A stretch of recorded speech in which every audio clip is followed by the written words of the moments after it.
Another story about when I was young. Still, this was when I was probably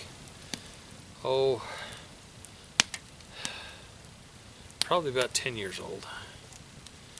We had gone to a place called South Fork, and you'll find that on the map. It's near 270. And my relatives and my family had rented a cabin there. And it was snowing like a son of a gun. I mean, it was just coming down really super hard.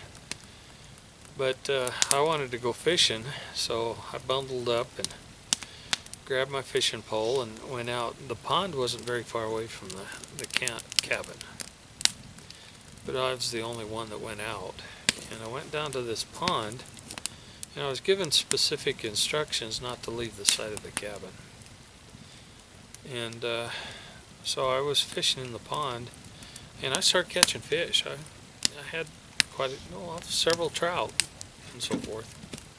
But the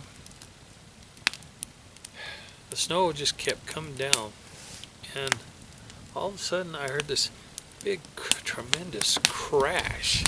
It sounded like a huge timber had broke, and then I heard a thud on the ground, and then this most terrible scream, and that set me going, man. I took off and I headed for that cabin all I could get, and I got to that door. I was inside, scared to death, and told my mom and them about it, and they said, don't worry about it. It was probably just a mountain lion. But I don't think so. Now that I know what I know about the Bigfoot and so forth, I just don't think that was a mountain lion. I think that was probably a Bigfoot interested in me catching fish out of the pond. And it was sitting on a limb or something watching it. And the limb broke and it fell to the ground. And it bellowed because it was mad, But that's another story. Again, I'm still was an unbeliever at that time.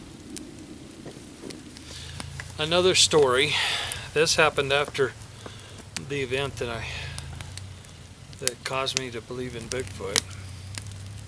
And here comes that guy again. Ain't got anything better to do than drive up and down the road?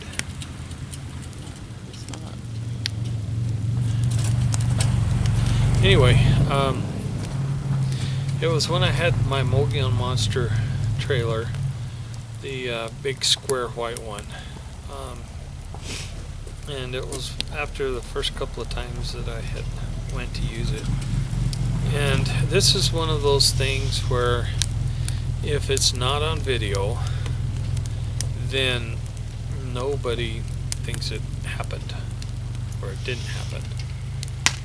But I was camped in the hot zone area in my white trailer, and I specifically built that because I knew that many of the Bigfoot researchers would no longer go with me. They have had experiences that they either freaked them out or they freaked their wives out, and they won't either go or their wives won't let them go. So for a long time I had to go by myself.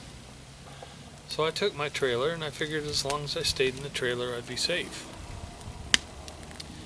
Well, I'd parked the trailer and got everything ready to go and so forth, and I bedded down for the night, and I climbed into bed and started going to sleep. And this was before I had any of the real infrared stuff, so that was just basically a place to sleep comfortably and safely by myself. And the next thing I know, I hear something on the back tailgate of my trailer. And that's usually the step that you step up on in order to get into the back of the trailer. And what in the heck is that? It kind of shook the trailer when it did that. And I'm going, well, it's not a raccoon, it's pretty heavy. And then all of a sudden, the door started rattling. and the wood started cracking. And I'm going, holy cow, something's coming in the door. So I got up, and that's when I had two pistols. I had the two 9mm, your 9mm and mine. And I grabbed those, and I got down on the floor and back in the furthest back part of the trailer that I could get, shoving everything between me and it. You know, anything that I could get between me and it. And if that door was going to come open, I was going to let it have both clips worth in both guns, you know. And it kept yanking on the door and so forth, and then all of a sudden it stopped, and everything went quiet. And so I'm sitting there, you know, I didn't really have time to get scared. You don't really get scared until after, when you've had a chance to think about it. You know, and so the next day when I got up, I looked at my door, and I have, at that particular time, I had two pieces of 1-inch angle iron holding that particular part of the door as a reinforcement. And one of the angle irons was mounted into the frame of the trailer with 3-inch lag bolts. And it had basically yanked out 3 of those lag bolts, and the only thing that was holding that door from coming open was one more lag bolt, and it was loose. One more good tug, and that door would have come open.